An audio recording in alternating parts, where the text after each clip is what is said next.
and bound in freedom, peace and unity. Hey, that's all. Arise, O compatriots, Nigeria call obey to serve our fatherland with love and strength and faith. The labor of our heroes past shall never be in vain. To serve with heart and might, one nation bound in freedom, in freedom, in freedom, peace and unity.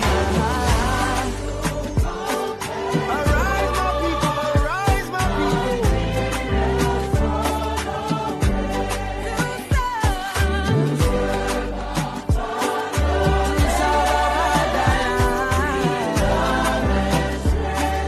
With love and strength and faith.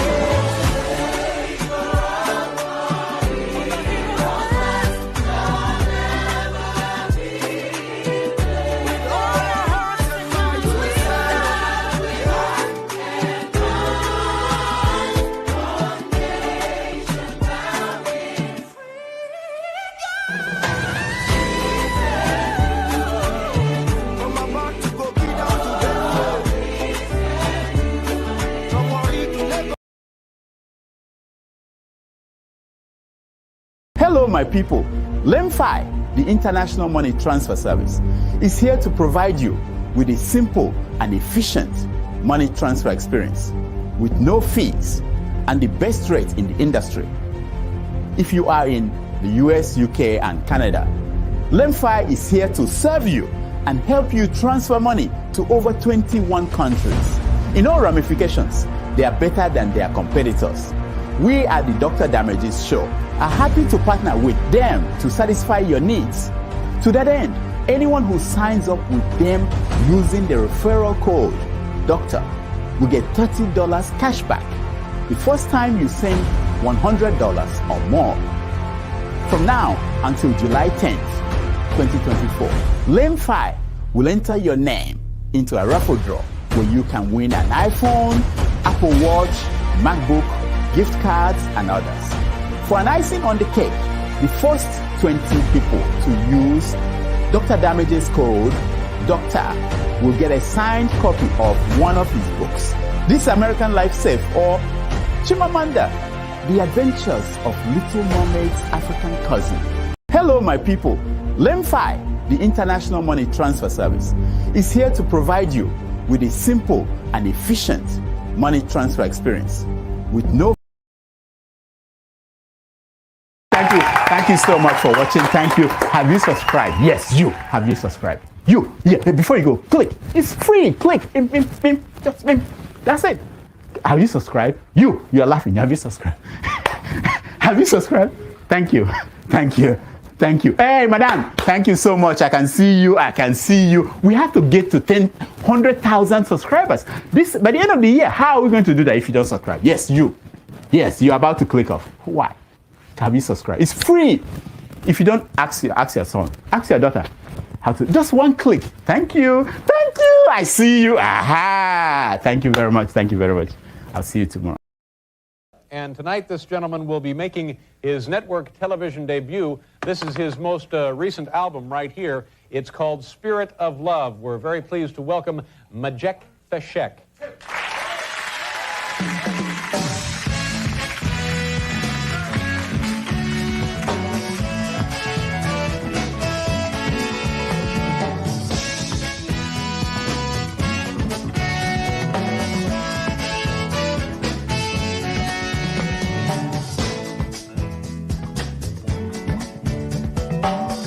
Arise from your sleep, Africa. Rise from your sleep, America. There's work to be done, Africa. There's work to be done, America. But if we unite, we will be free. So long, too long, so long, too long.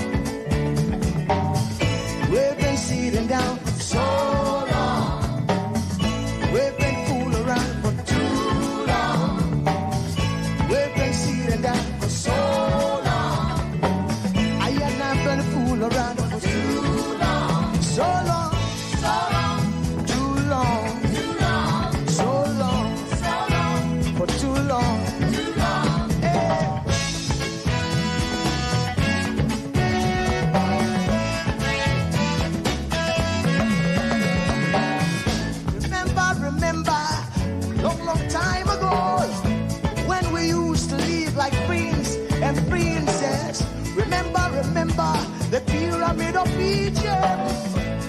we used to live like prince and princess.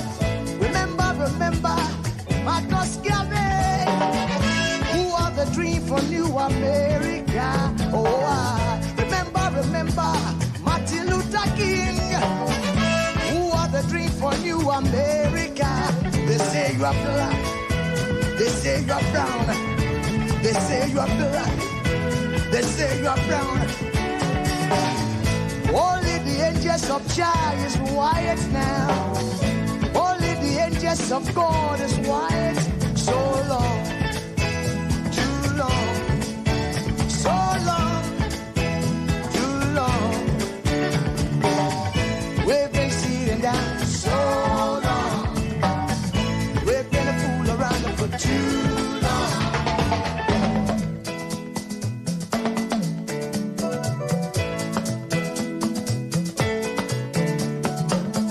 Arise from your sleep, Africa. Arise from your sleep, America. There's work to be done, Africa. So much work to be done, America. But if we unite, hey, we will be free so long, too long, so long, too long. Press down for so long.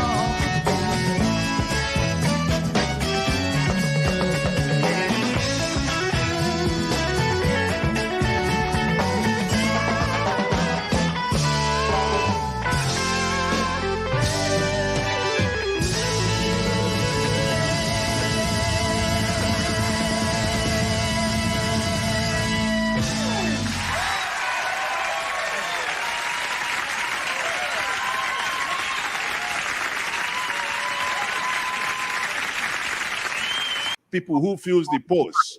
Now you know everything is increasing like mad. Things places you could go with 100 naira before, you are not talking about quadruple, triple the price. I tell you, we are seeing what happening in France is not a threat to anybody, but it's when you hold the populace down for a while and for a long time, even goats can bite when they see no other ways that they can escape. People who feels the pulse. Now you know everything is increasing like mad. Things places you could go with 100 naira before, you are not talking about quadruple, triple the price. I tell you, we are seeing what happening in France is not a threat to anybody, but it's when you hold the populace down for a while and for a long time, even goats can bite when they see no other ways that they can escape. People who feels the pulse. Now you know everything is increasing like mad. Things places you could go with 100 naira before, you are not talking about quadruple, triple the price. I tell you. Okay. Children are born and put on a rubber stool. No, I tell people, Dr. Damages, you need to come, if you want to know the level of poverty in Nigeria, you need to enter the Nigerian hospital. You'll be walking at the doctor, sometimes you cry. Sometimes we use our money to give patients. So when people see doctors go on strike, I get mad. I had to leave. It's painful. You see a child that you're taking care of. After a few days, the child is retrogressing. The child is getting worse by the day because the drug you recommended, you prescribe for the child, they cannot take the child's prescription to the pharmacy. There is no money. They don't have money in their account. The little baby that is so fragile, you manage to take their blood sample. They cannot process the blood sample because the person at the lab said no, they don't have the money in their account. They will take my salary if I process this sample. So you watch the innocent baby go retrogress. What do? You take our money from your pocket and give that parent, madam, please go and put in this account. Let me see this child get better. And we're here defending thieves because they give you $5,000, $1,000. What is $1,000? Children are born and put on plastic chairs in Nigeria. Are we not ashamed of ourselves? And we'll call Obi stingy. Let him be prudent and let us have functioning hospitals. Let us have good roads. Our people are dying. Children are dying by the day. I had somebody when I was in Calabar And when I was still a medical student, the man I used to buy something from at Amarian Market, his child was born premature. Guess what? But the child was older than the other child that survived. Why did his child die? Because the child missed the last incubator that was available. The other child that was born that was weaker had the incubator. His child did not have any incubator. They had to wrap the child and put a lamp beside him. That child died. Oh. And you don't have the effrontery to come here and defend Tinubu Atiku. Oh no, it's so sad. It's so sad. You want to know poverty? Enter the hospitals of Nigeria. You don't know nothing. It's so So we sad. have to be very careful what we say. Very careful. There's poverty in the land. There's poverty in the land. A lot of poverty in the land. People die by the day. Wow. Thank you. Thank you. Okay. Children are born and put on a rubber.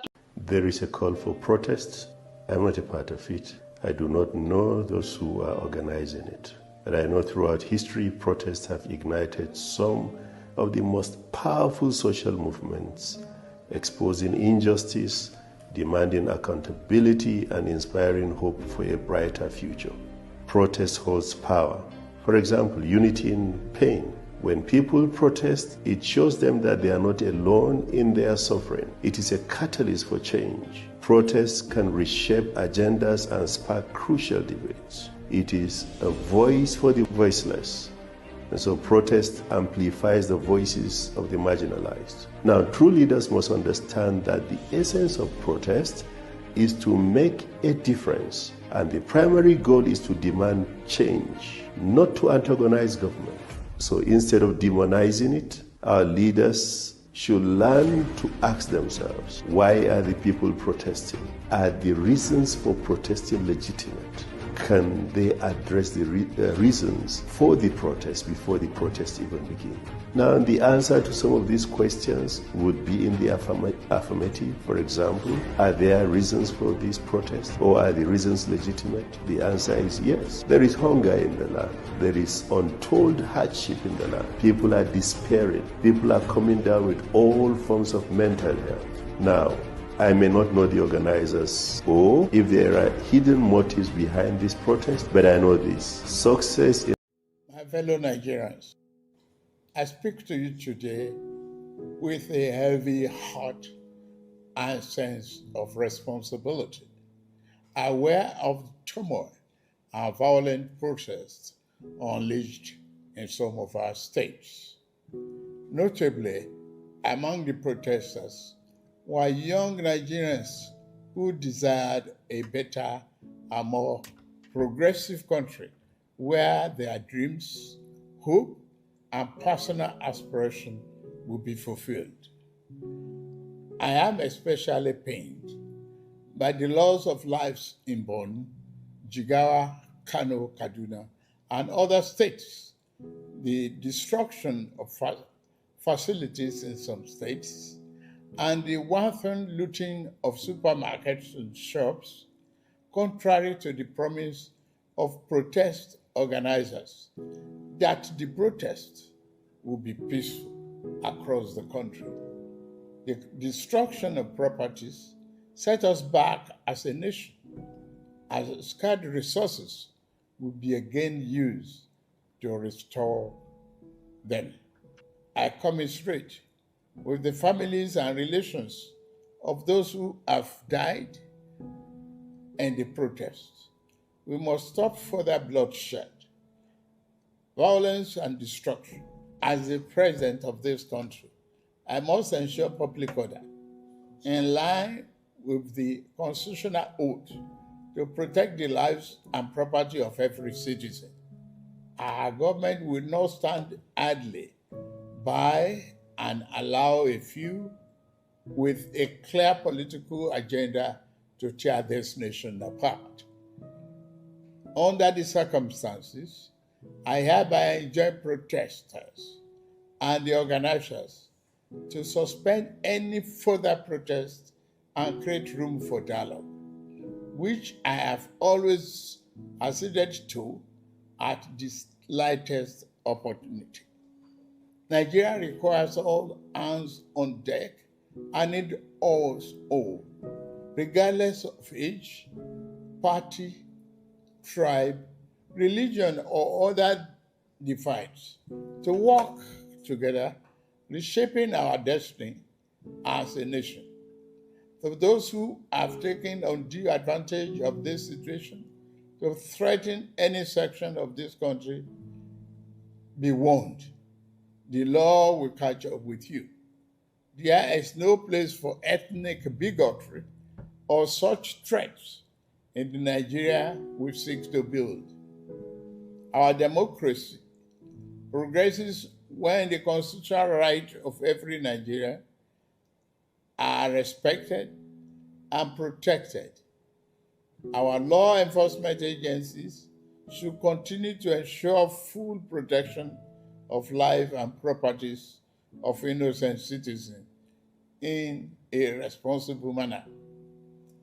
My vision for our country is one of a just and prosperous nation where each person may enjoy the peace, freedom, and meaningful livelihood that only democratic good governance can provide. One that is open, transparent, and accountable to the Nigerian people. My dear Nigerians, especially our youth, I have heard you loud and clear. I understand the pain and the frustration that drive these protests, and I want to assure you that our government is committed to listening and addressing the concerns of our citizens. But we must not let violence and destruction tear our nation apart. We must work together to build a brighter future where every Nigerian can live with dignity and prosperity. The task before us is a collective one, and I am leading the charge as your president. A lot of work has gone into stabilizing our economy, and I must stay focused on ensuring that the benefits reach every single Nigerian as we promised. My administration is working very hard to improve and expand our national infrastructure and create more opportunities for our young people. Let nobody misinform and miseducate you about your country or tell you that your government does not care about you. Although there have been many dashed hopes in the past, we are in a new era of renewed hope. We are working hard, and the result will soon be visible and concrete for everyone to see, feel, and enjoy. Let us work together to build a brighter future for ourselves and for generations to come. Let's choose hope over fear, unity over division, and progress over stagnation. The economy is recovering. Please, don't shut out this oxygen. Now that we have been enjoying democratic governance for 25 years, do not let the extremists of enemies of democracy use you to promote an unconstitutional agenda that will set us back on our democratic journey. Forward ever, backward never. In conclusion, security operatives should continue to maintain peace, law, and order in our country, following the necessary Convention on Human Rights, to which Nigeria is a signatory. The safety and security of all Nigerians are paramount. Thank you for your attention, and may God continue to bless our great nation. Thank you very much.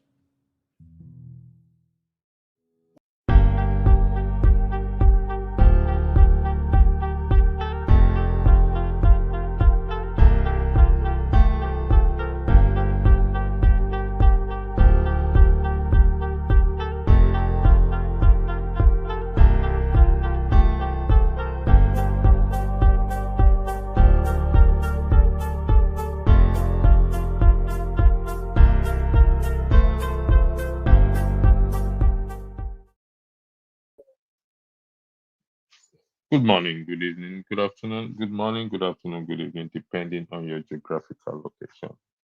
This is an impromptu broadcast due to the president's speech.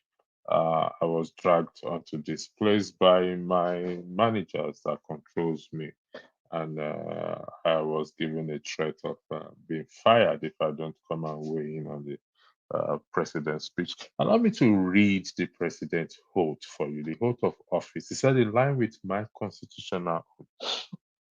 And he will read, I, Bola Ahmed Tinubu, do solemnly swear, affirm that I will be faithful and be true allegiance to the Federal Republic of Nigeria, that as President of the Federal Republic of Nigeria, I will discharge my duties to the best of my ability, faithfully and in accordance with the Constitution of the Federal Republic of Nigeria and the law, and always in the interest of the sovereignty, integrity, solidarity, well-being, and prosperity of the Federal Republic of Nigeria.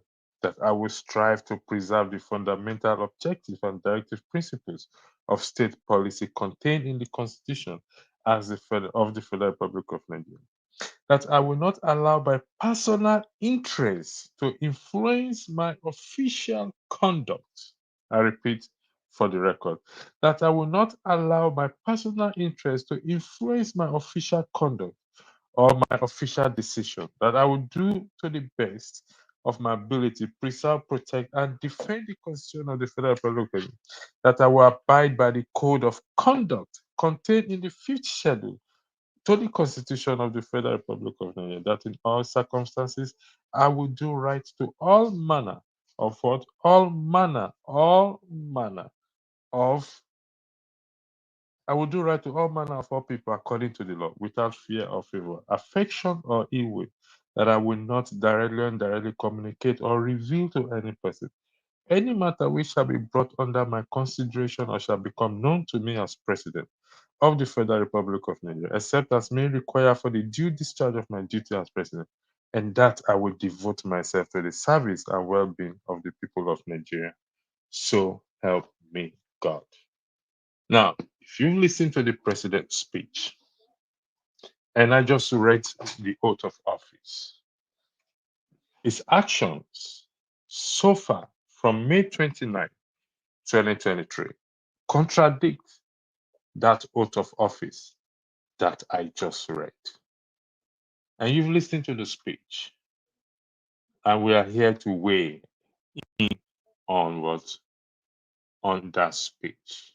I'll put out the link there for those of you who want to come and join and weigh in on this short broadcast that we're going to have tonight. In respect to what? To the president. Does it offer hope to the people? What did he present? Did they concede on anything? I'm going to play it again for us to listen so that we can dissect it. We can break it down. Will it appease to the people that are protesting, to Nigerians at home and abroad? He said, in line with my constitutional oath. What constitutional oath? As his behavior, action reflects the oath that it took. Has their behavior, the second man in command, Chetima, the third man in command, Akpabio, have their behavior so far so good? Reflect the oath of office they took to protect and defend the what? The Nigerian constitution. I know a lot of us will disagree or have disagreed with that constitution. I can understand, but it is what we are using today. And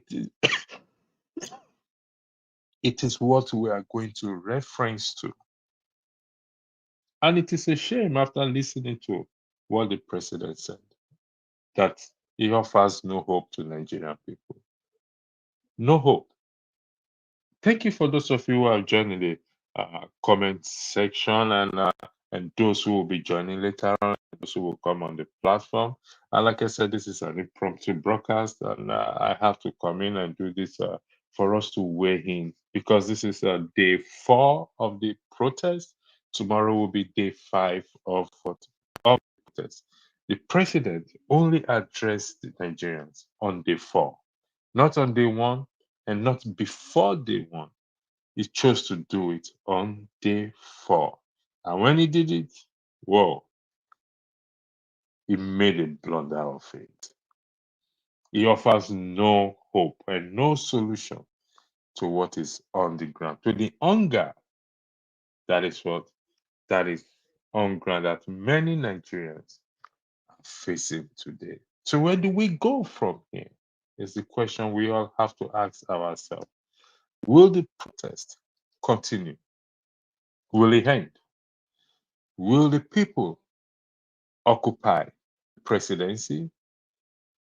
Thank you, Mr. Hyde, for joining us. Thank you again. This is an impromptu broadcast, but thank you for coming on the screen. I believe you've listened to the president's speech. What do you have to say to that, Mr. Hyde? The floor is yours. Thank you. Mr. Hyde, can you hear me? You have to unmute yourself, sir, please. The floor is yours, sir. Yeah, good afternoon, my brother. Good afternoon, sir. Have you listened to the president's speech? To be honest with you, yes, but I saw it already yesterday evening around 5 p.m. my time online before this morning.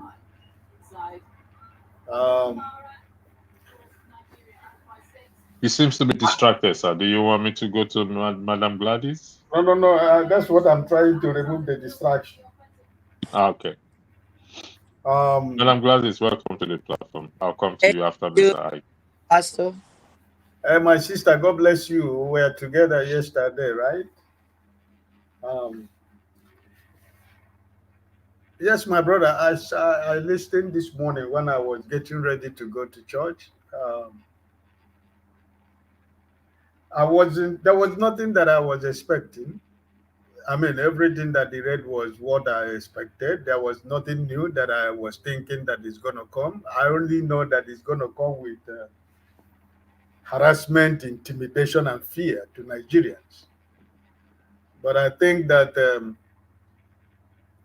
after Nigerians listening to the address yesterday, I think it should give them energy to be on the street more, because he did not even mention any of the demand Nigerians are asking for. It's all about the same story we have been hearing since 1 year that he's been in government with his ministers and the people that are the attack dogs that they put all over the world, all over the networks and the mainstream media. It's always been the same thing we have been hearing all this while. So it's just there is really nothing to write home about. The only area that I think, when he talked about the issue of the people calling about other tribes in Nigeria to, bigotry situation kind of situation. But it has always been fallacies, because by now, Bayo Ononoga should have been picked up by his government. A lot of people who are involved in this bigotry, suppose by now that he should have picked a lot of people who are involved in this act in Nigeria since 2023. And the same people that are doing this and are still in his government, they are his supporters in his government. So it's only a charade. It's just what it is, my brother. There is nothing to write home about. The only thing I make out of it is that Nigerians should continue to be on the street, because after reading and after listening, I think we see that they have nothing to offer, only to offer fear and intimidation and power, so I have nothing much to say about it. This is what I think about his address to Nigerians. Thank you, my brother. Before you go, Mr. Ike, I just received a message that Wole Soyinka condemns the Tinubu speech. What do you have to say to that? I saw it. I saw it in the morning when after service I was scrolling my phone. I saw it. Yeah, my brother, to be honest, it is what it is. Every honest and genuine Nigerian, no matter whatever they think and feel about the Nigerian situation, a situation like this, at least it's something good that he was able to speak up, but it's not enough. It's not enough because they are the they are the gasoline that have been engineering the government in power. So I think that in as much as I recognize what he said this morning, it doesn't change anything for me. I still just stand where I stand, that Nigeria will continue to be on the street. That's my point.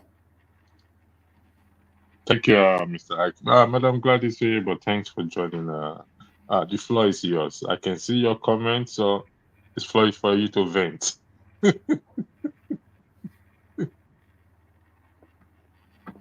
Yes, it's really annoying because the president was supposed to tackle the issues that the populists have mentioned. He didn't even touch it. He was busy trying to praise what he's planning to do. What is he still planning to do when there is hunger in the land and the people are hungry? If he has something to offer them, he should have been able to come up with some certain things. I know that definitely why most people didn't come out today is probably because today is Sunday. Most people went to activities in churches across the country. Even when, like, some of my siblings, they took risks and they went out to attend activities in the church.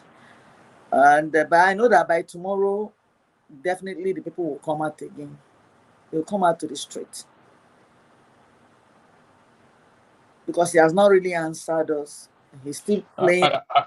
I'm going to play the speech again so that we can dissect. I know you're listening to it. Okay. Okay. Now, before I play this speech again, I need to put this to us, Mr. Ike and Mrs. Gladys. Certainly, the speech has no hope in it. Did not give Nigerian hopes at all. And there's hunger in the land. Where do we go from here? Given that this speech, because there is no indication that the fuel subsidy will be reversed. There is no indication that whatever is responsible, like the forex, the foreign dollars, will ever come down. There is no indication at all, which means the hunger will get worse. So where do we go from here? That is the question. The protest will be 10 days. Let's say they hold out for 10 days and nothing has been offered, nothing so far, nothing new. Student loan. Do we really need student loan? Who are the people that have benefited, Nigerian citizens that have benefited from this student loan? Where do we go from it? How do we overcome this ever-increasing wickedness? I think I have it here. My question is, Mr. Ike, Madam Gladys, where do we go from here, please? This is a serious matter, not a joking matter. Where do Nigerians go from here? Because from tonight, after this speech or after a speech, tomorrow, you're going to see here again that the price of goods and services has gone up. What do we do?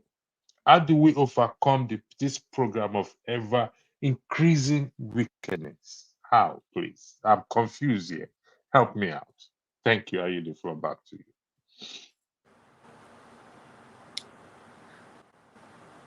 Either of you can go first. Doesn't matter. Okay. Go ahead, Madam Gladys. I've not seen any way out of this lockdown. I call it lockdown because all other avenues for him to actually have pity on the populace, he has paid deaf ears. It's as if he has no feelings for their emotions. Because if he has I didn't see any sign of remorsefulness in his statement from the address this morning. He is still threatening. He does not seem to be any sober, and I don't think the people should stop coming out. They should come out to the 10th day. They said they will protest for 10 days. Possibly after the 10 days, if nothing seems to be happening, they will regroup again and know what next to do. I don't see us overcoming the situation at any point in time, apart from the people coming out to insist on having their rights restored, because the prices of things, I don't think prices of things will come down by today or by tomorrow. He didn't even touch that. And even the essence of paying 70 naira as minimum wage, if I may ask, like I asked someone this morning, if one of his kids is giving 70,000 naira to survive in a month, can the child survive? The child cannot survive with 17 naira. So how do you expect a grown-up man or a grown-up woman to survive with 70,000 naira? What is that going to buy for you? When a bag of rice is 80,000, a model of beans is how much? And some other condiments that you need to buy to cook. So I have not seen him showing any sign that, rather he's trying to make the military to step in to stop the actions of the people. Because I saw somewhere in Abuja, an area in Abuja, if I remember the name, I'll mention it to you. As the protesters were passing through, the soldiers started shooting at them. I wouldn't know if they were live guns or maybe robbers, whatever it is, I don't know. That happened today in Abuja. The soldiers they were just passing on their own. The people were passing on their, and all of a sudden the soldiers, possibly they didn't want them to pass through their barrack. But that was not passing through their barrack, that was on the highway, on the major road. So if they were in their barracks, what was the need for them to come out and start shooting? Who has asked them to shoot? So that's my... Mr. Hyde, thank you, Madam. Mr. Hyde, where do we go from here? How do we overcome this program of ever-increasing wickedness that our leaders keep pushing? I think that the way forward is that Nigerians will continue to put up pressure on the government. Those people that have given money, those people that have given bribe, their life is not better. I think that after the 10 days, I think Nigerian Labour Congress and TUC and the other associations in Nigeria, I think by after 10 days, they should begin to join the strike. And because if they do not join the strike, Nigerians, my appeal is that after 10 days, that they should continue.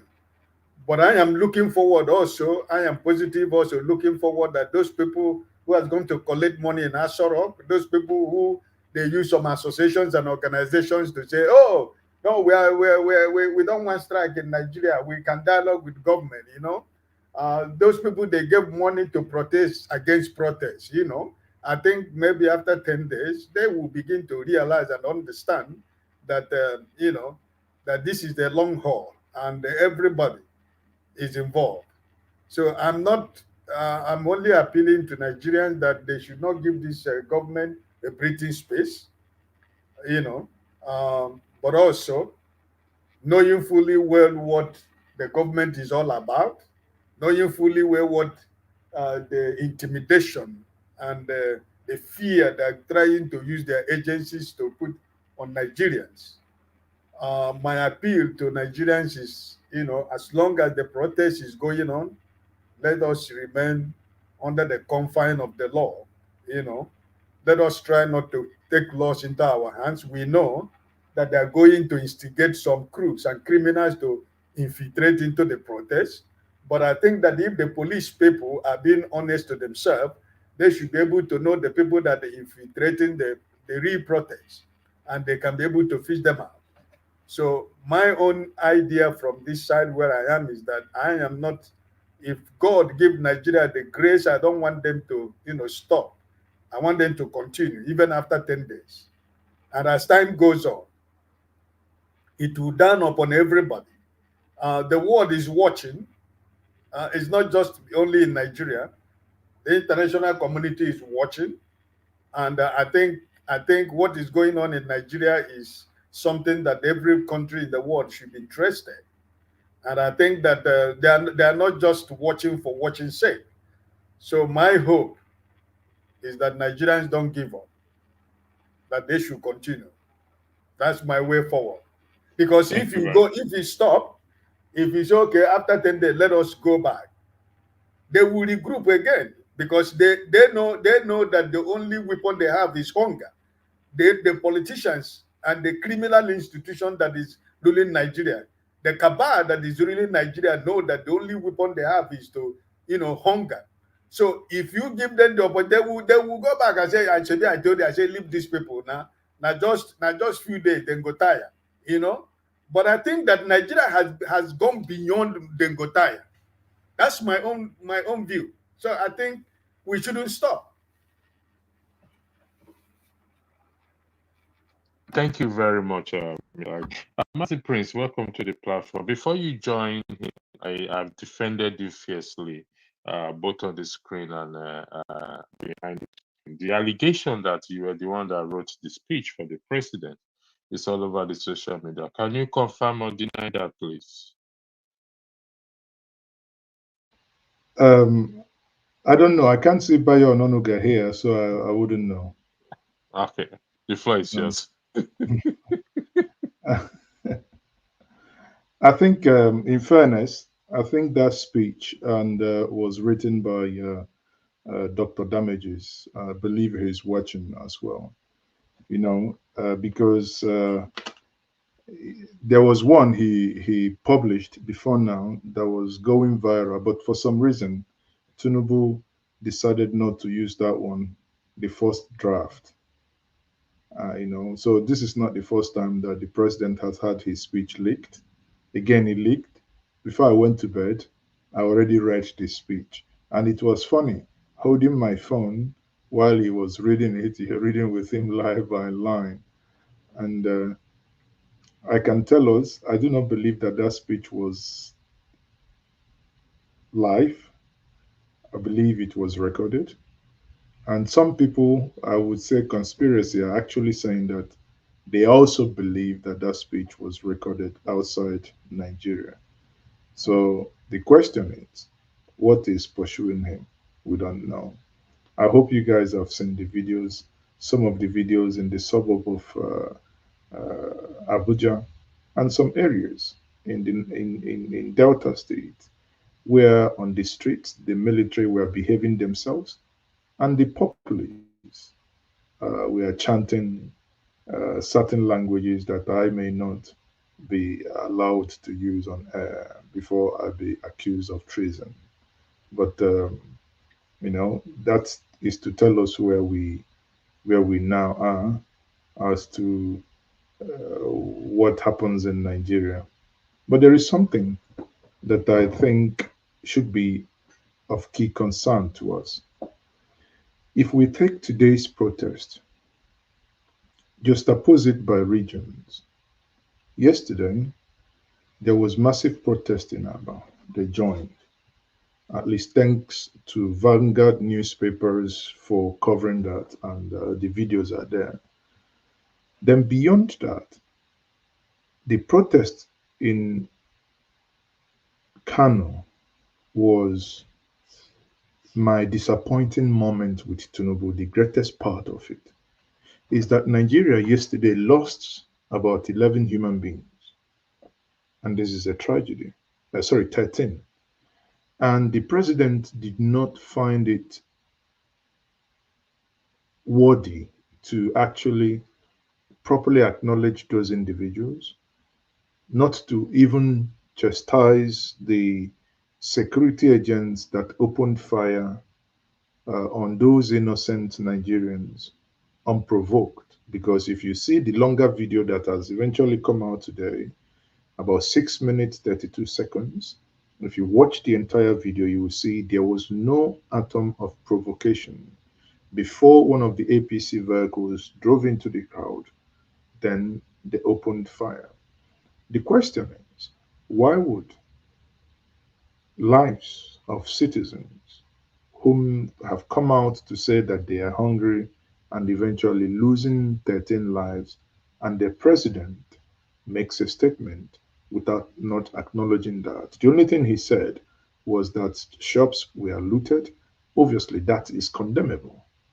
And leadership must also stand up to do that. You can see how the British Prime Minister today had condemned what is going on around the UK. That is what leadership is. And he promised that every single person who is involved in that anarchy that had happened in some part of UK today should be and will be brought to book because the faces are out there. You know, I don't think any of us supports anyone going to protest peacefully, then begin to loot, destroy. Of course, if anyone is involved in that, please, the state should arrest and deal with the individual in the language he or she must understand. However, the state also, on the other hand, does not have any right to take life, to abuse citizens, as the case as we have seen in Abuja, where people have come out and you've asked them to go to the Moshood Abiola Stadium, and they have gone there. The state also went there to throw tear gas on them. Thanks goodness, not many who are watching would like this part, but I said thank goodness that the Nobel laureate, Professor Wole Soyinka, whom today, moments before now, have come out angrily and to chastise and knock President Tinubu to say, no, it is wrong in your speech that you did not acknowledge the high-handedness with which the security agents acted in the manner they did.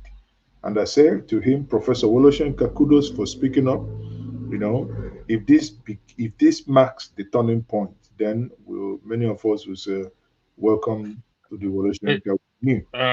Mazi, isn't that hypocritical of the professor, in your opinion?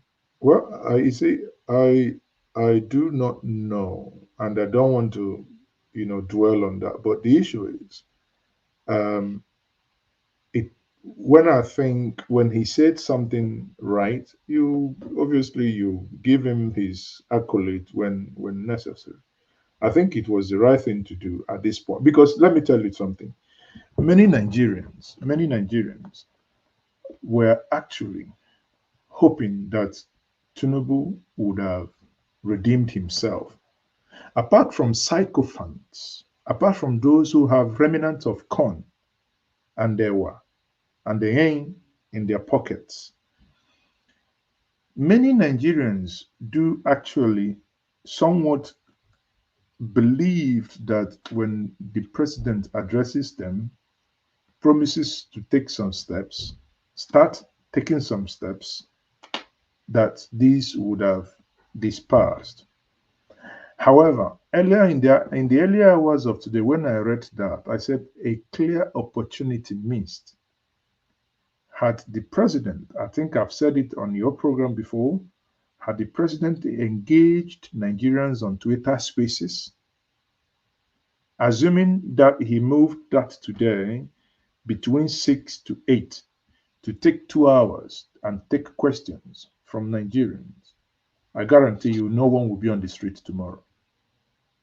But maybe he thinks he's the emperor, a man who said he bought himself or he bought his way, according to one of the sheikhs, he bought his way to power. So I do not know what many of other Nigerians will be expecting him to do, right? Yeah, okay. Mr. Ike, Mazi Prince just said, I respect to Professor Wole Soyinka and his hypocritical position. That is me. Uh, when we see somebody do good, we applaud the person. And when we see somebody do bad, we condemn the person or we condemn the act. But the person in question is the president of the Federal Republic of Nigeria, by name Bola Ahmed. Is getting to office been a lot of controversy, educational qualification, how he made his money, the $430,000 confiscated by the United States government. He never condemned this act. I stand to be corrected. I'm not. I don't possess all knowledge. He did not come out to condemn this act. He didn't condemn the president's speech when he said, "Emiloko, it is my turn." And now we should now applaud him because he condemns. He said the president's speech did not sit well with him. Is that the case, Mr. Ike?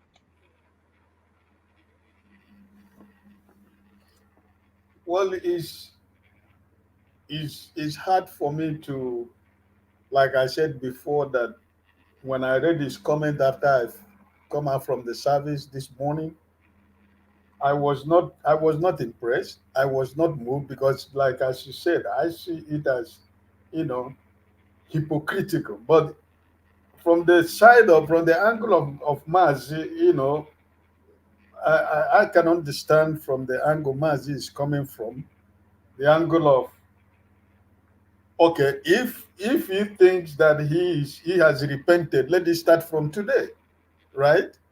And I think that is from the angle that Mazi is coming from, and I could understand that because as a human being, as a, as a human being, they say when we wrong somebody or when we do something wrong, we realize and recognize that and try to amend and apologize sincerely. I mean, it has to do with sincerity also. I think our forgiveness should be accepted, right?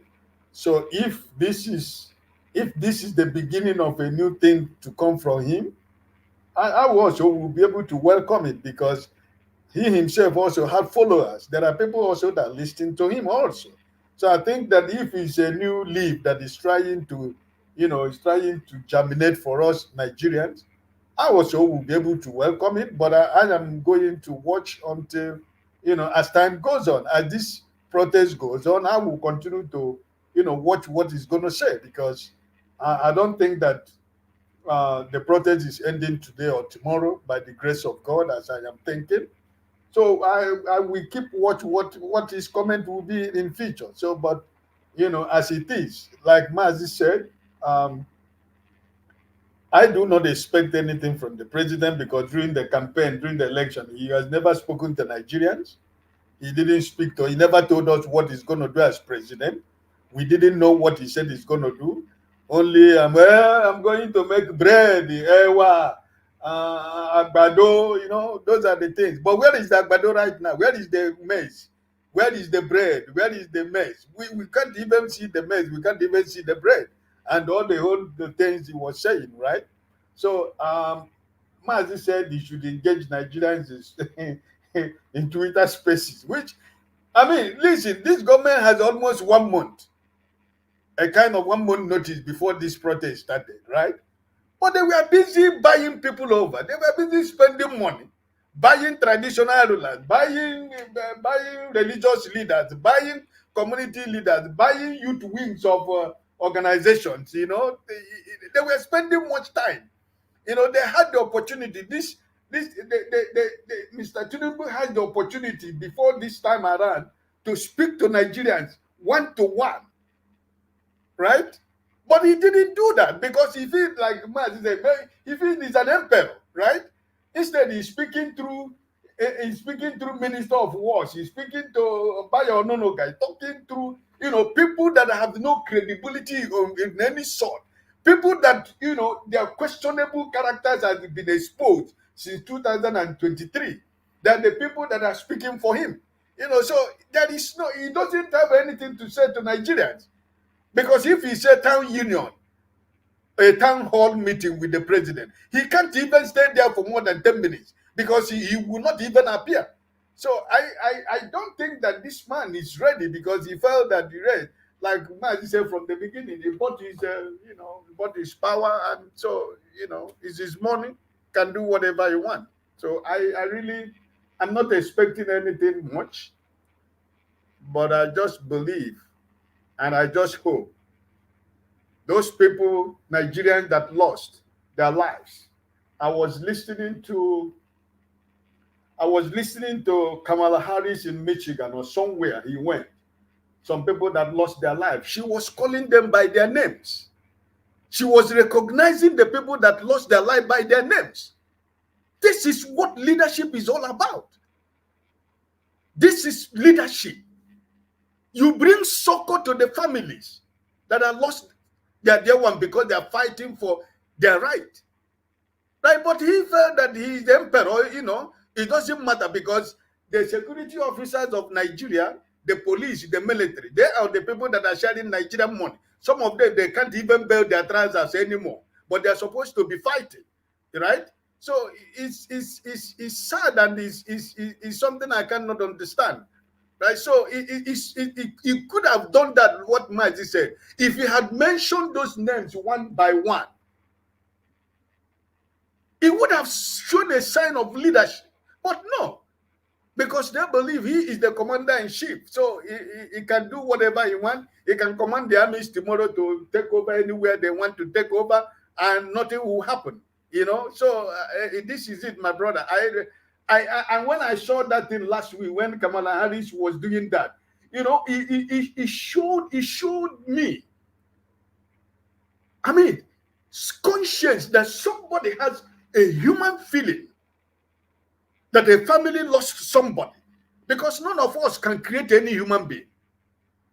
You know, we should be able to value life, more especially when life is lost because of, you know, because of the you know, bad government of a country. It is sad. These people who lost their life, they didn't have gun, they didn't have knife, but they were asking government to give them what they need, the thing that they desire as human beings. As servant of their people, these are the things we are asking for. Nigerians are hungry. Give us food. That is what we're asking for. Thank you, Mr. Ike. Madam Gladys, welcome our women. Madam Gladys, you've heard what Mazi Prince said, and you heard of what Mr. Ike said. The president's speech, should we take it as a man who has repented because he did acknowledge people who died? Or should we take it as... No, sorry. I think you're mixing things up here. Okay. He said the president's speech. He said it's the president's speech. Should we take him as a man who has repented? How? Repented how? How? No. Let me finish. We're giving Wole Soyinka a benefit of that. Let me say this. Okay. I'm going to say this. Okay, unless you're bringing this over. But again, let me respond to Ike there. Okay. Please.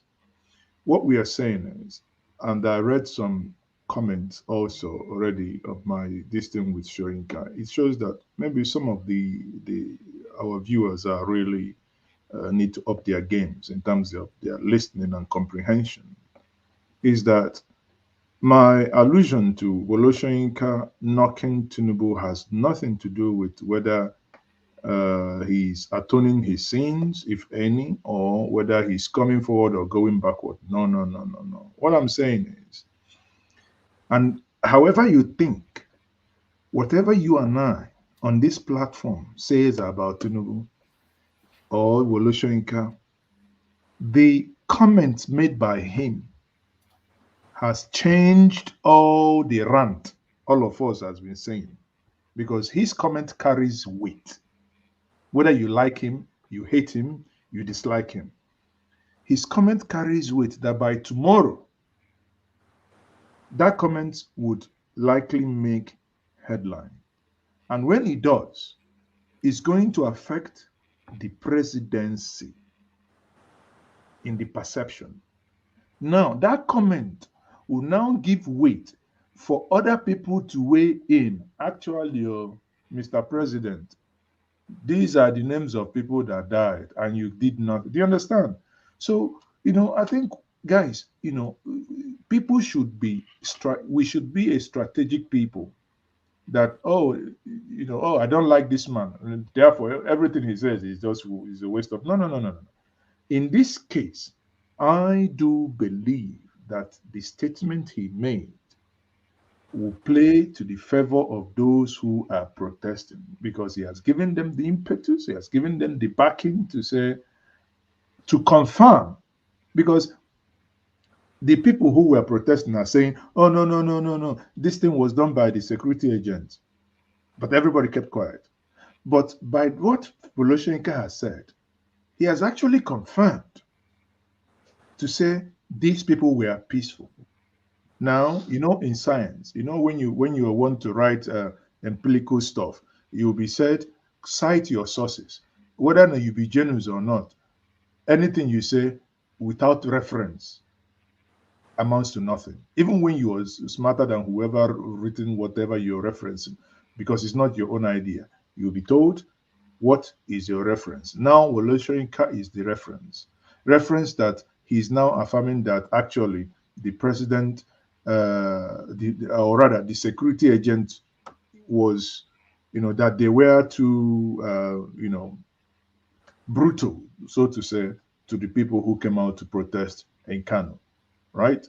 I think that, however you dice it, is going to change the narrative moving forward. And this has already begun. Okay, thank you. Madam Gladys, the floor is yours, please. It is a bit, there's nothing complicated here, because like Ogamazi has said here, by tomorrow we are going to see what is going to be the outcome of what has taken place today. Like I said earlier on, most people didn't come out today. Most of the places I watched, most of the people were not there. But I know that by tomorrow the anger will descend on the people once again, particularly now that Professor Wole Soyinka has spoken. I'm sure some other meaningful Nigerians are definitely going to come out with their own ideas, or not to support what the president has done, by not mentioning the names. Like if it is in any other country, particularly someone has written here that he actually talked about those that died, that he actually sympathized with them. In what way has he sympathized with them? That's what I read here now. Someone said no. Hold on. He spoke about them in passing, and the same, almost in the same sentence, talked about the damages. Not why we do not support the damages. What we are saying is that the people didn't die on their own volition. Something happened to them. That part is what was not acknowledged. Something happened to them.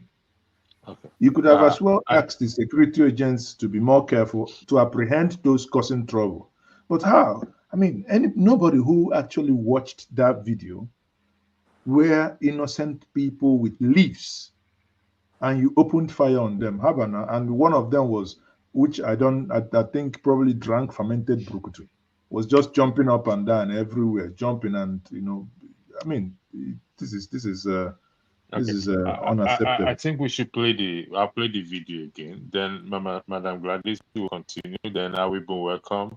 I speak the truth. You have to turn on your camera. Thank you for turning on your camera. We'll play the video again, please, because we're here to analyze. All right, thank you very much. And also, while watching the video, I observed something. There are two flags here: the Nigerian flag and the other flag. Which country is the other flag? I don't understand. No, it's not a country. Okay, actually, all right. It's not a country. That flag looks like a Russian flag, but that flag is not. Russia is a country. Russia is a country. No. It looks like a Russian flag. No, it looks like a Russian flag, but that flag, if you Google it, just Google CNC flag. That is chief of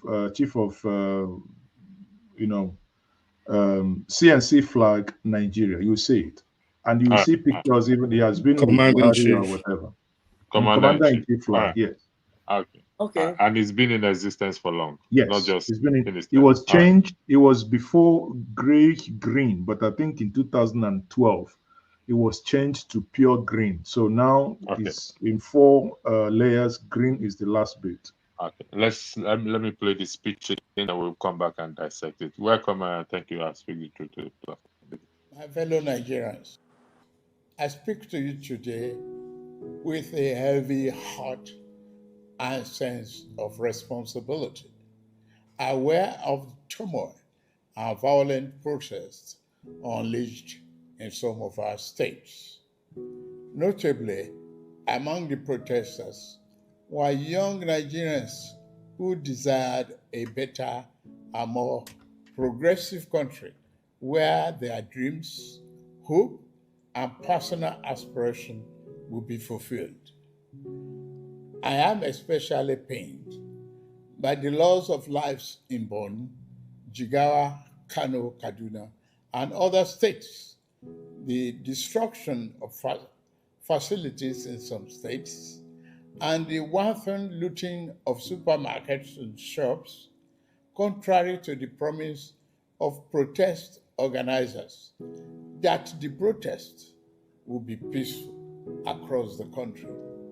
The destruction of properties set us back as a nation, as scarce resources will be again used to restore them. I commiserate with the families and relations of those who have died and the protests. We must stop further bloodshed, violence, and destruction. As the president of this country, I must ensure public order in line with the constitutional oath to protect the lives and property of every citizen. Our government will not stand idly by and allow a few with a clear political agenda to tear this nation apart.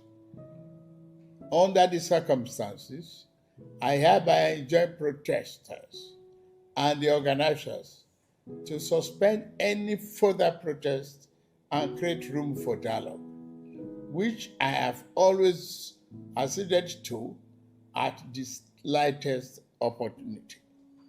Nigeria requires all hands on deck and need us all, regardless of age, party, tribe, religion, or other divides, to work together, reshaping our destiny as a nation. For those who have taken undue advantage of this situation to threaten any section of this country, be warned. The law will catch up with you. There is no place for ethnic bigotry or such threats in the Nigeria we seek to build. Our democracy progresses when the constitutional rights of every Nigerian are respected and protected.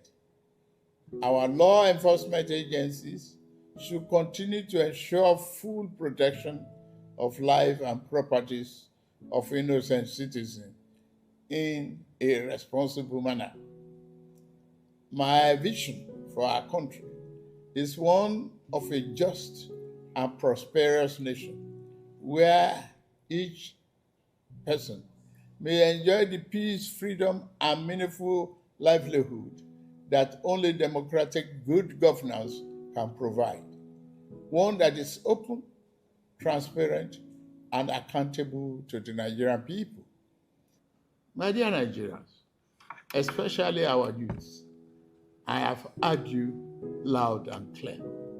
I understand the pain and the frustration that drive these protests, and I want to assure you that our government is committed to listening and addressing the concerns of our citizens. But we must not let violence and destruction tear our nation apart. We must work together to build a brighter future where every Nigerian can live with dignity and prosperity.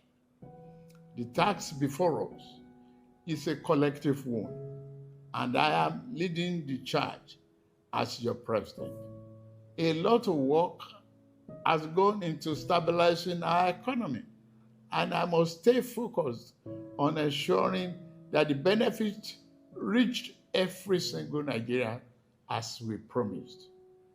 My administration is working very hard to improve and expand our national infrastructure and create more opportunities for our young people. Let nobody misinform and miseducate you about your country or tell you that your government does not care about you. Although there have been many dashed hopes in the past, we are in a new era of renewed hope. We are working hard, and the result will soon be visible and concrete for everyone to see, feel, and enjoy. Let us work together to build a brighter future for ourselves and for generations to come. Let's choose hope over fear, unity.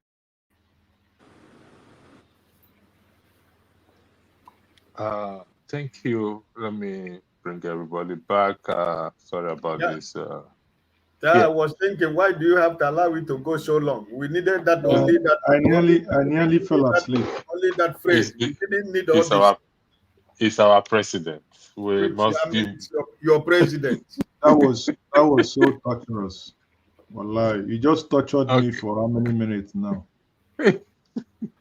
I am especially pained and commensurate. Is that not a sign of empathy and a symbol of repentance of someone?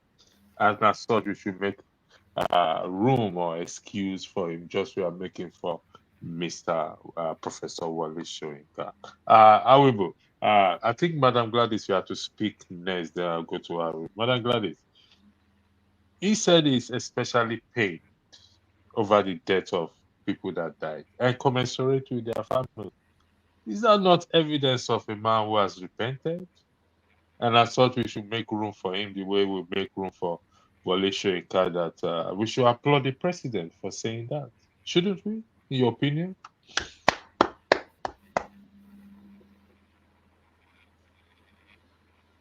You're muted, man.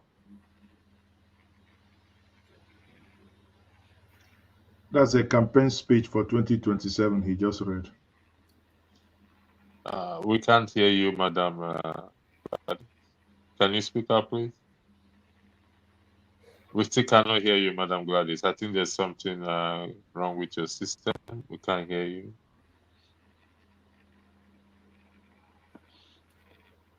We still can't hear you. While Madam Gladys fixes our system, Awibu, the floor is yours. Please take it easy on the president, because this is your face. The floor is yours. Thank you. Thank you so much. Good evening to every one of you. Mazuzeke, how are you, sir? I hope you're doing well. Well, yes. What I go do now? Only hunger they pursue me. It be so way there for Ghana too. I could send me some say this. You don't pass Nigeria money. I tell you, he say, good evening to all our listeners and those in the comment section. And I as a former military soldier, I denounce the use of disproportionate force on innocent civilians, especially unarmed civilians. I don't think during my own time in the military, I had the opportunity to use such, force on unarmed people.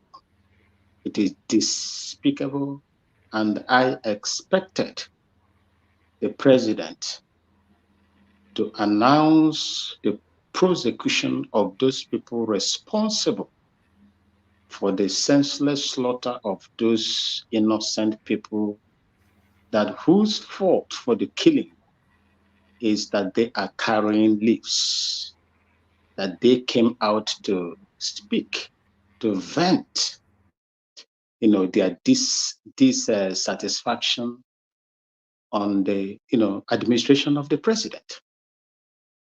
If I can speak, although we still have problem in Ghana here, but I can speak of my own country where people you kill. If a security officer killed, in fact, during the last election, 4 people were killed during that election. And those police officers that were responsible for the killing of those Ghanaian people are under trial today. That this is a small country that is not as big or as wealthy as Nigeria. I would have loved a situation where the president will first of all announce outrightly the interdiction of those security officers and furthermore to prosecute them, because it's becoming one too many. They did it to agitators, they did it to Mazen Nnamdi Kanu, they did it to Sunday Igboho, they did it to youths of Nigeria that caused the NSAS, protests. Even at that NSAS protest, as these youths were protesting against the brutal nature of the Nigerian security agencies, they were also senselessly slaughtered at Lekki and elsewhere. That should not be encouraged in Nigeria, because the more you allow them to go free, the more they do it. They carry out this, dastardly act against innocent people. As for Wole Soyinka, his statement is good. I will commend him when he speaks the right thing and what the people wants to, hear from him as an elder statesman.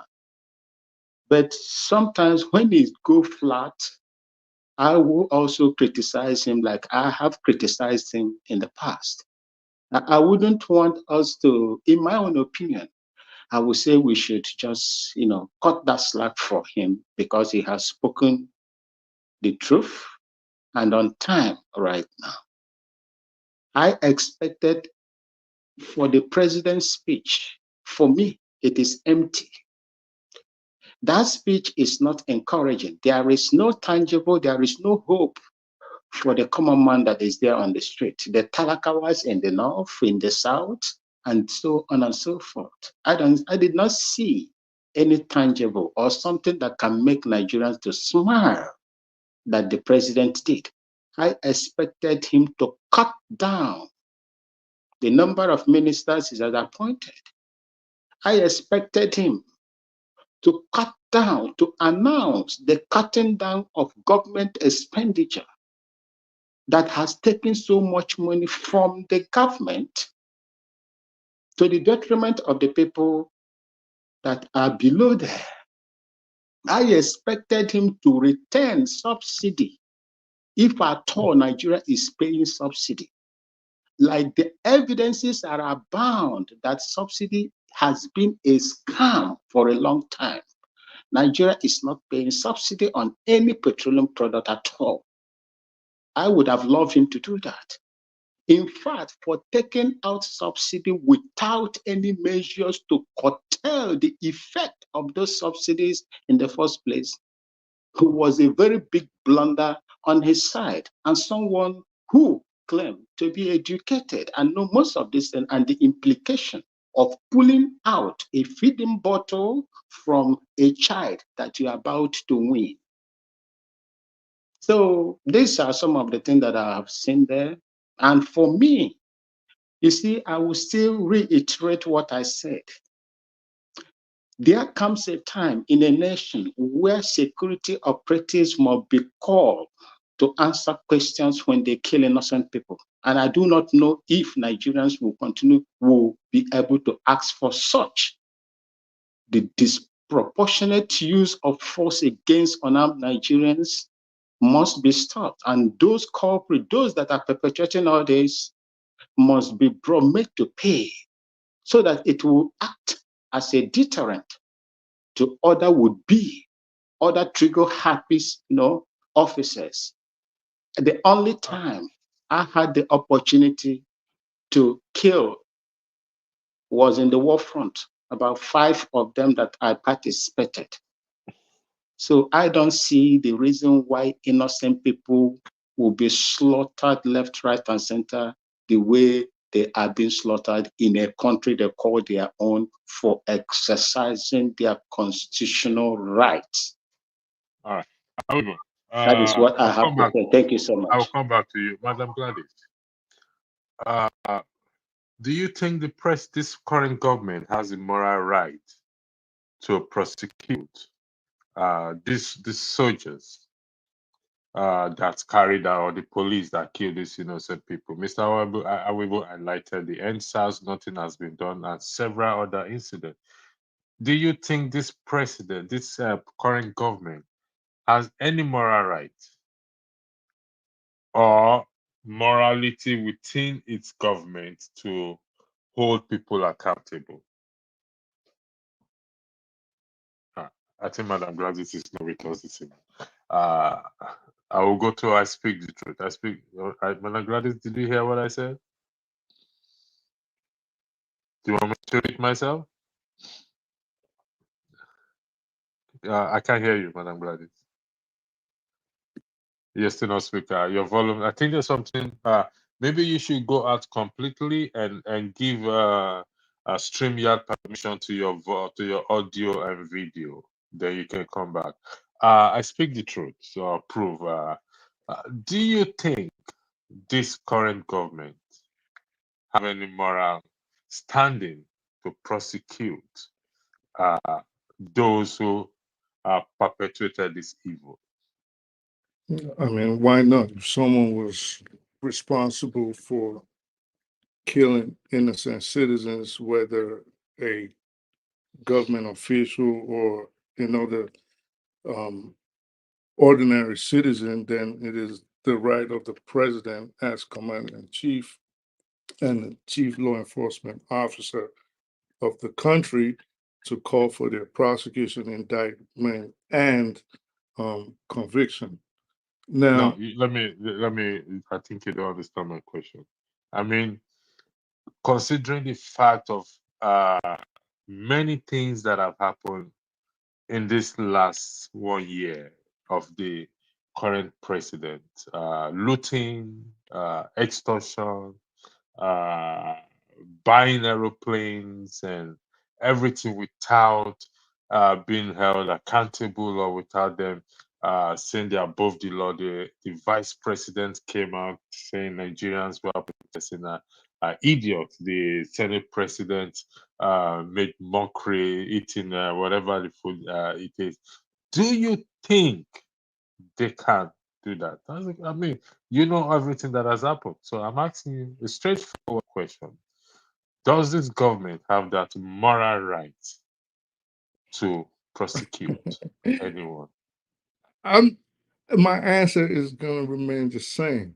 I'm going to go based on the constitutional rights and the constitutional responsibility that has been given to the government of Nigeria is, especially the president as commander in chief, is to prosecute and prosecute any crimes committed on the geographical region called Nigeria, and to protect the citizens and the country.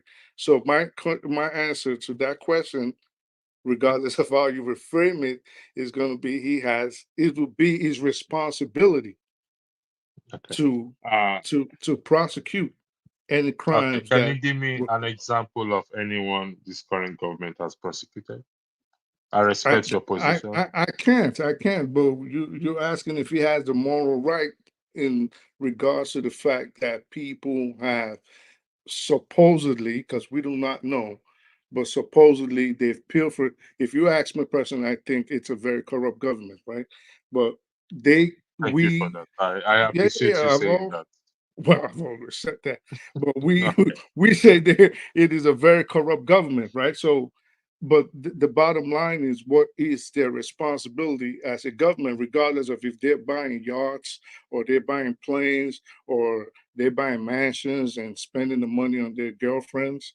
It doesn't matter. What matters right now is if people have died, extrajudicial killings have occurred on that geographical region called Nigeria, and you are the CNC, then it is not a question of just morality at this point. It is a question of what is your constitutional duty. And his constitutional duty is to bring whoever's responsible for those deaths to book. It did reference to his constitutional oath, and I read it at the start of I had to quickly pick the constitution. and I read it out. Okay. So he knows his constitutional right, and it's not something hidden anywhere. My last question to you is, in your opinion, so far so good, has he upheld the oath of office, the constitution? So far so good with regards to what in regards to everything. is years in office or the last few days? The years in office, particularly these last few days. Excuse me. It's Well, a yes or no. no, it's not a yes or no question. Okay, go ahead. That's a very loaded question. If you say, has he upheld his responsibility to the country? It's a loaded question. I'd say no. I'd say Thank you no. very much. I'd say no because I think the lives of Nigerians have not. For example, I think Nigerians have become more used to death and carnage occurring on the land. Like violence is no longer a problem. It's not something that shatters the image. So all these things happen and nobody like seems phased.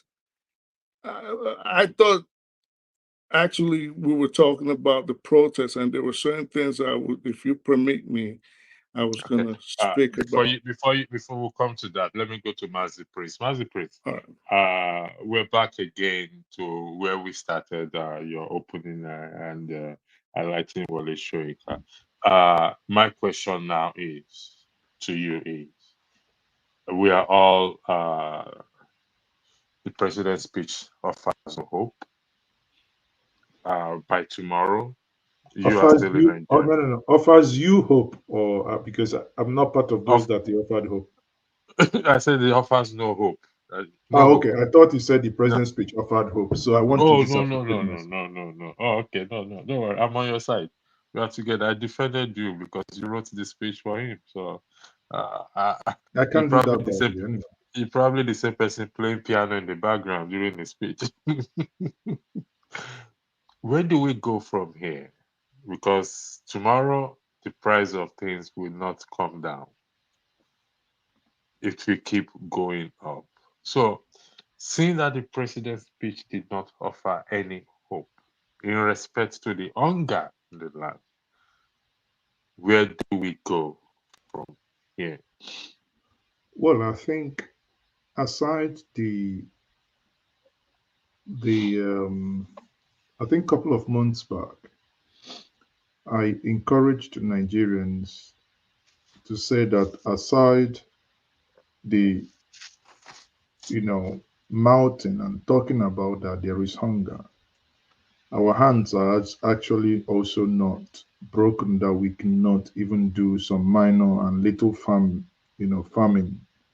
or gardening in our balconies, or those that live in bungalows, outside, where we have seen people do a lot with used cement sacks. But aside that, I think tomorrow is going to be a testament as to the resolve of the protesters. But I am concerned for tomorrow. I am concerned. You know why I'm concerned for tomorrow? Let me take our minds back that the president, while he was talking, or while he was in that very lackluster speech, used the word turmoil. He used the word violence protest.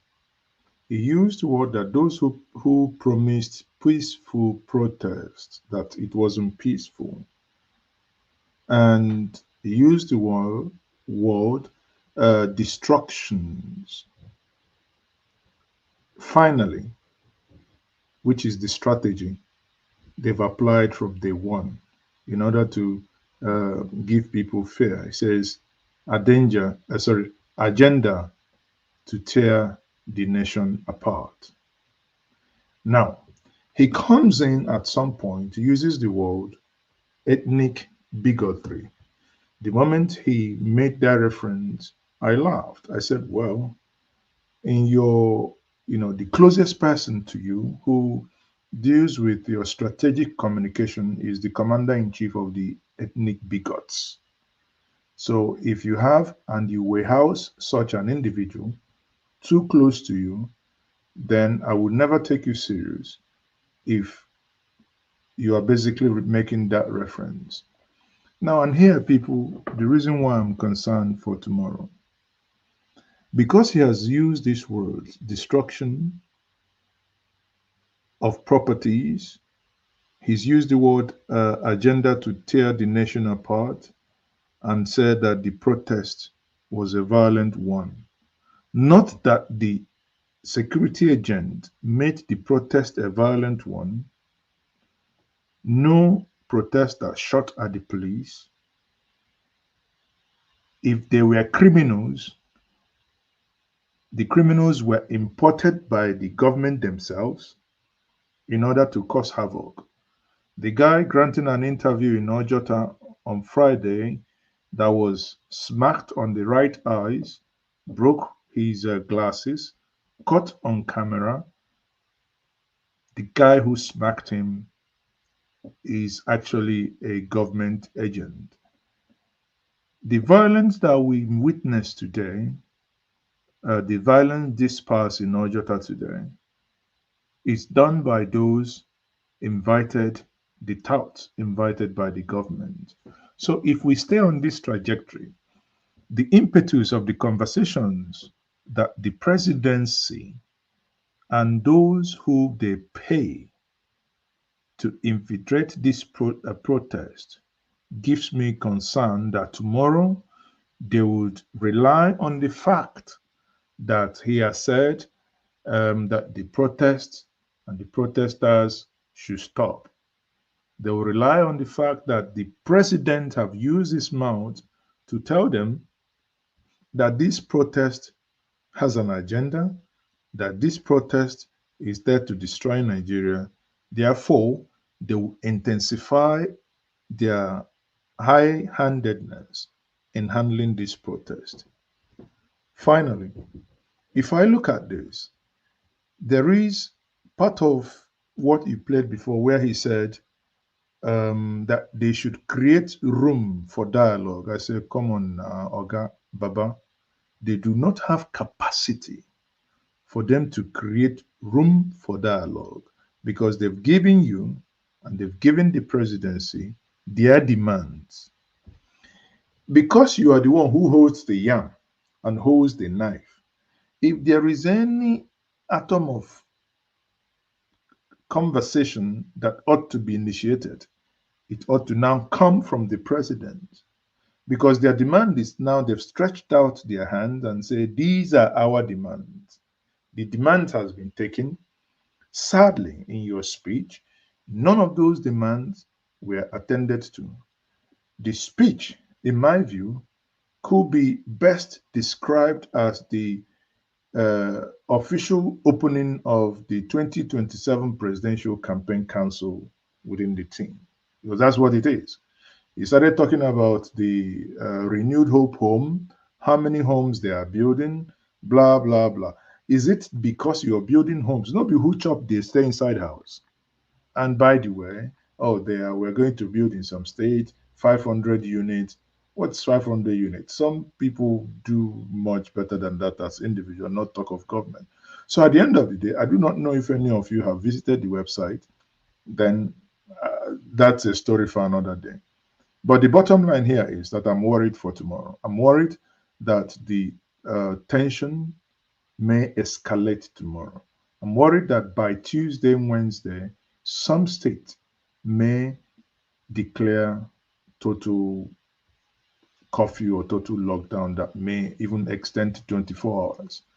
So that's my honest view before I leave you guys. Thank you, Master Prince. Thank you for stopping by, and I will continue to defend you against No, don't defend me because I didn't write it. I've told you who wrote it. It was written by Rudolph Okonkwo. Mr. Ike, before I go to Before I go to Madam Gladys, the president said the organizers promised that there will be no violence. It's going to be peaceful. Do you believe him? It is. No, I do not believe whatever he says. I've never believed him because he's an illegitimate president in Nigeria. I do not recognize his government. I do not believe in whatever they say. The only thing is I agree completely with what Mazi said, even though he has left. I think those points he added to this address is a kind of an instrument they want to use for going forward from tomorrow. The security forces, they will be able to use high-handedness to to handle the situation from tomorrow. Like Mazi said, I quite agree that probably at some point some state will declare state of emergency or curfew in some state, because even when what happened the other day, I was thinking that it's not going to be demonstration in Kano, but they came out again. So it's tomorrow.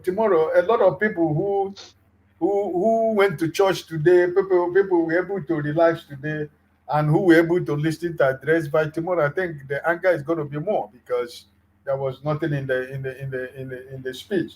So I think those lines that he inputted into that speech is a place he's going to lay his power as the commander in chief to ask his security officers to go high-handedness, from tomorrow, because he had never recognized it, that it was a peaceful protest. Whatever that happened was all engineered and organized by the illegality government that is in power.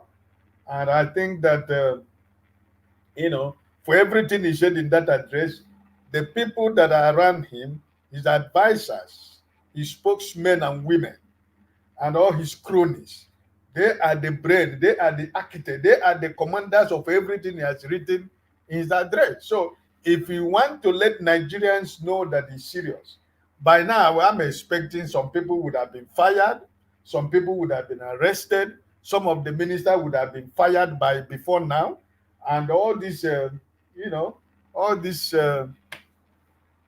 spending of wasteful spending at the National Assembly and the Executive Council, I think by now it would have gone. But listen, my brother, nothing good is going to come out of it from these people. So I really concur with what Mazi said, and I think that is where they want to stay by trying to intimidate Nigerians, use force, and at the end of the day, as he has declared that it was a violent protest, a destruction of properties, and you know. So I hope that I hope for a better day for Nigeria. That's my point.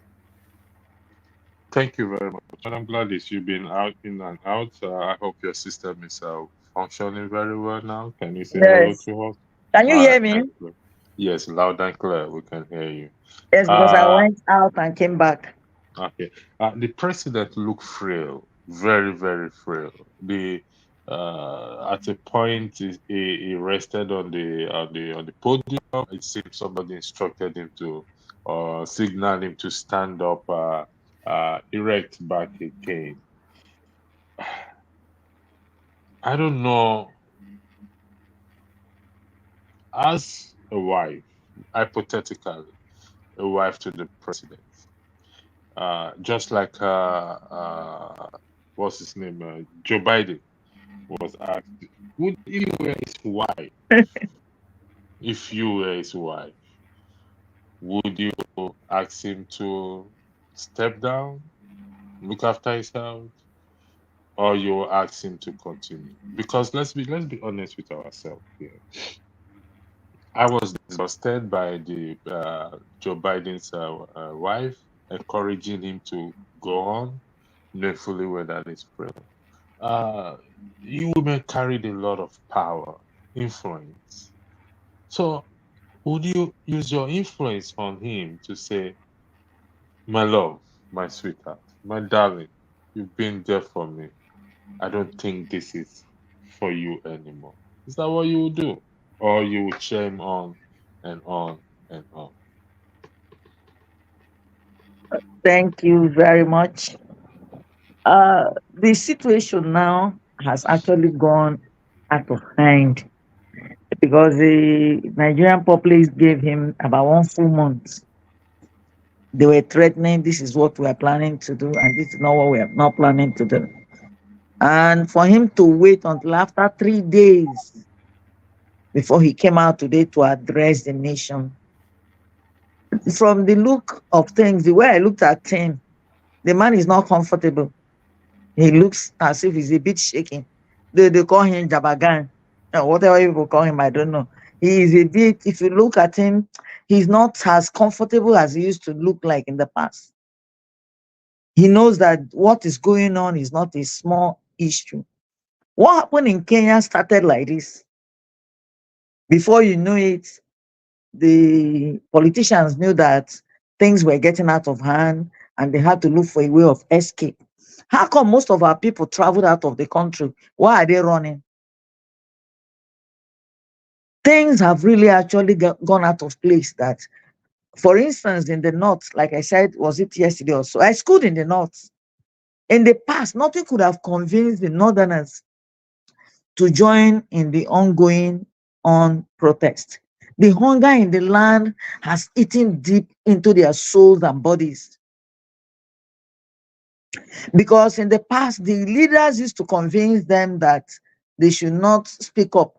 No matter the situation, they should just stay quiet, that the people will provide for them. Look at what happened in Kano. Storehouses, they broke into storehouses to go and remove foodstuffs. The way the northerners are even gathering, I don't think we have gathered like that in the south. Look at what happened in Kano. Look at what happened in Jigawa and other states. Look at what happened in Katsina State. If by within the week, like Mazi Ezoke said, by tomorrow, most of our people will begin to go through the president's address. They'll get more, that the anger will be double what it was in the past, in the few days past, because he has not really actually addressed any issue. He's just telling them that they should remain calm.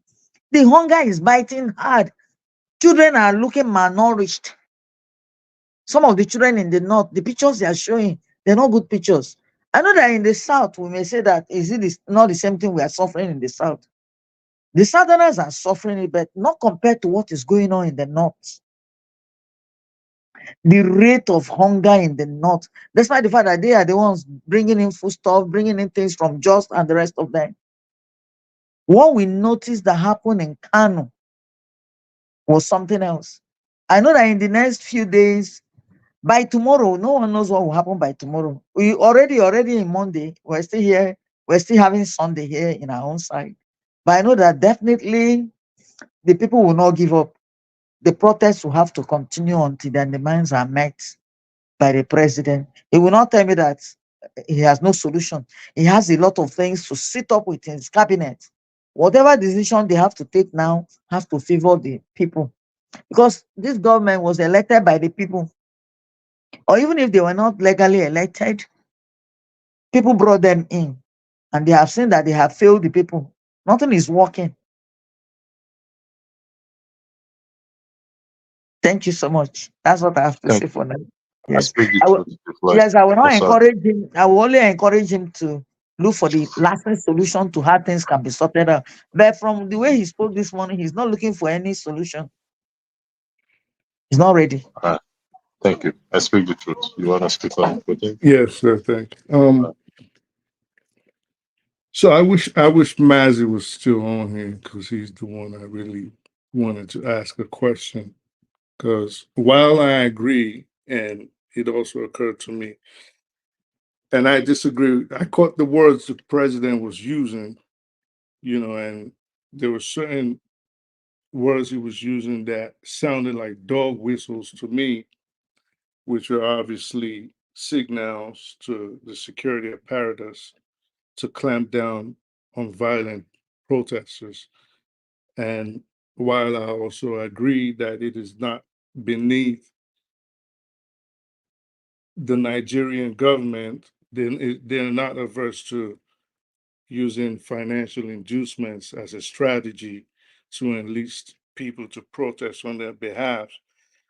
I just wanted to ask him how he knew that the person that got his glasses smacked off in the interview he referenced was a miscreant hired by the government. And he's not here right now, so I'm not going to go on with that. But that was just something I wanted to note, because we also need to be careful at this, as much as we are displeased and as much as we are unhappy with the situation on ground, we also need to be careful at our assertions and pronouncements so we do not further inflame the polity.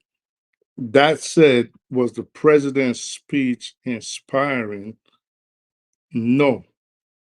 But contrary to what was initially stated when I came in, and this is what I wanted to talk about, when Ike said the president did not mention the people, he didn't name them, he should have commiserated. As we've seen in the videos, he did commiserate with the people. And then Madame and him, they saying, well, why didn't he mention the names individually? I mean, we're talking about a country where collation of identity is it's we don't not even know who's a Nigerian citizen. The collection of identity is just all over the place. So should he, for example, have called for the prosecution of those responsible for the deaths of the citizens? Yes. Could he have said, okay, we're going to restructure the government, reduce the government, merge parastatals, and fired some ministers? He could have done that, but he hasn't. Could he have made a speech to the people earlier? Personally, if it was me, that was what I would have done. But once the protest started, the only thing I would have done, if I came to speak to the people, would have not been what he said. Me, because at this point now, it is chess. We're laying down our stakes. You've given me 10 days. I would have just come out and said, listen, I support you guys. Go ahead, do what you have to do, protest. You have the right as Nigerians to gather together as far as you do it lawfully and without threat of life or destruction of properties, and do what you want. And then after 10 days, then we can talk. But for now, I would have not come out and given pseudo threats or said, oh, we can talk or suspend the protest. No, go ahead, do your thing. And then after 10 days, then we'll discuss. But it is what it is. For now, I think he blundered. I think he made a big blunder by making that speech and saying a lot of the things he said yesterday. Thank you very much. I would like to thank Mr. Ike, Madam Gladys, and Executive Mazu. Can just in the comment section. Let's listen to this music, as we call it at night here on this platform. Thank you once again for joining me in this impromptu broadcast. Have a lovely week ahead. You too. Bye-bye.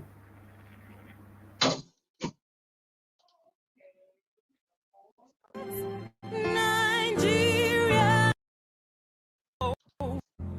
arise, O compatriots. Nigeria's call obey to serve our fatherland.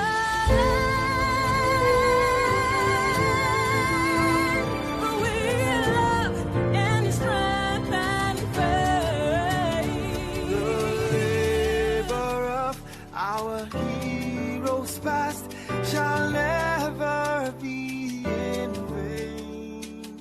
To serve with heart and might, one nation bound in freedom, peace and unity. Hey, that's so. Yeah. Oh, yeah.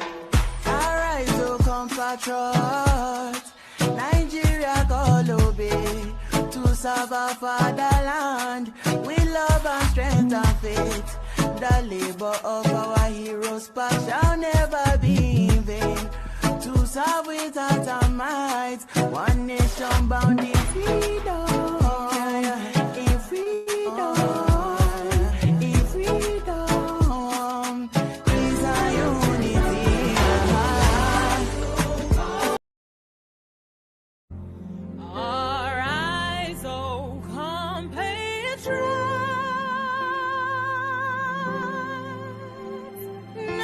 Nigeria's call obey. To serve our fatherland. We love and strength and faith. The labor of our heroes past shall never be in vain. To serve with heart and might, one nation bound in freedom, peace and unity. Hey, that's so. Oh, yeah. Arise, O compatriots. Nigeria call obey. To serve our fatherland with love and strength and faith. The labor of our heroes past shall never be in vain. To serve with heart and might, one nation bound in freedom. In freedom. In freedom. Peace and unity. Arise, my people. Arise, my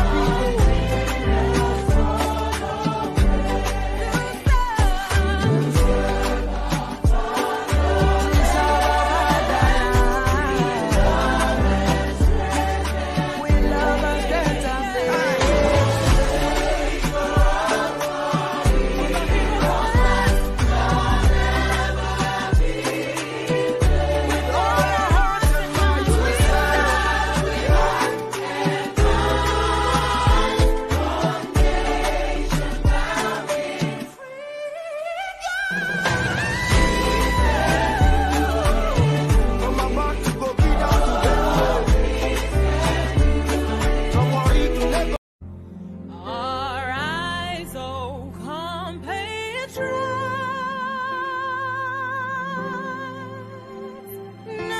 Nigeria's call obey.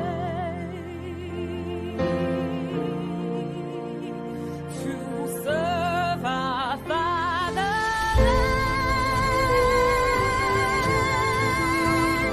We love and strength and faith. The labor of our heroes past shall never be in vain. To serve with heart and might, one nation bound in freedom, peace and unity. Hey, that's so. Oh, yeah. Arise, O compatriots. Nigeria call obey. To serve our fatherland with love and strength and faith. The labor of our heroes past shall never be in vain. To serve with heart and might, one nation bound in freedom. In freedom. In freedom. Peace and unity. Arise, my people. Arise, my people.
nation bound in freedom, peace and unity. Hey, that's so. Oh, yeah. Arise, O compatriots, Nigeria call obey, to serve our fatherland, with love and strength and faith. The labor of our heroes past shall never be in vain. To serve with heart and might, one nation bound in freedom, in freedom.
Bound in freedom, peace and unity. Hey, that's so. Oh, yeah. Arise, O compatriots, Nigeria call obey, to serve our fatherland, with love and strength and faith. The labor of our heroes past shall never be in vain. To serve with heart and might, one nation bound in freedom, in freedom, in freedom, peace and unity. Arise, my people, arise, my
nation bound in freedom, peace and unity.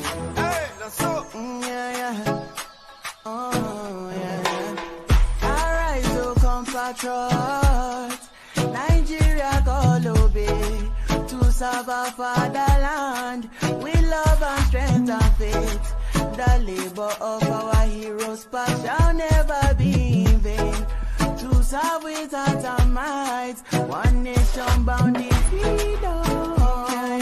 In freedom. In freedom. Peace and unity. Arise, my people. Arise, my